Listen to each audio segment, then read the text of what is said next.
Hi mga labs! Welcome back to my channel, Pinay sa Kuwait. For today's vlog mga palangga ay magluluto naman tayo ng oven grilled fish. Umpisahan na po natin mga labs sa pagluluto ng ating grilled fish. At dahil namimiss natin ang pagkaing Pinoy, kaya kahit saan ka mang sulok ng mundo, ay pwedeng-pwede kang gumawa ng mga Filipino foods. Sa isang bowl mga palangga, pagsamasamahin po natin ang nahiwang kamatis, sibuyas, at luya. At titimplahan na natin ito ng paminta, konting bitchin, konting magic syrup or ginisa mix, asin, at lemon juice. At saka natin ito ipapalaman sa ating preferred fish. Ito nga pala palangga, ang gamit kong isda ay isdang tabang at frozen. Kaya ganito ang kanyang itsura. Hinaplasan ko lang pala ito ng asin ang loob at labas ng isda at saka natin papalamanan ng nahiwa nating mga sangkap.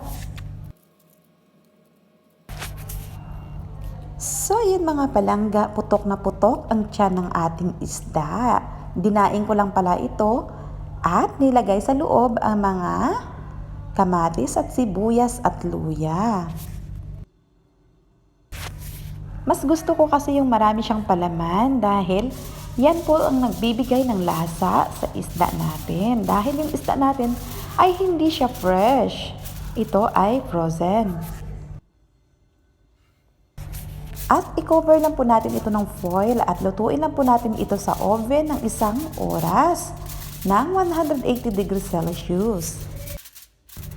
O diba mga palangga, kung iisipin mo lang ay kumain ng kumain ay busog ka na, happy tummy pa.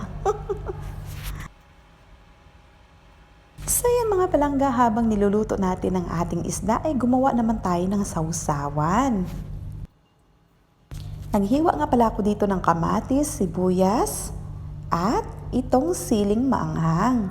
Lalagyan ko lang ito ng lemon juice at toyo, kunting paminta. Ito talaga ang kanyang perfect match mga palangga. Dapat nakaready yung ating sausawan. Dahil ang ating isda na nasa oven ay nakakatakam at nakakagutom na ang amoy. Hahalo-haloin lang po natin ito.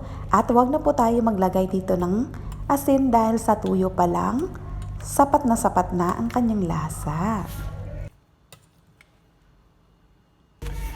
Finally mga palangga, after 1 hour, naluto na din ang ating inihaw na isda sa oven. At pwede na po natin ito ihain for lunch. And that's it my vlog for today. I hope you enjoy watching my videos, and then again thank you for watching, and I'll see you again next time. God bless you. Bye bye.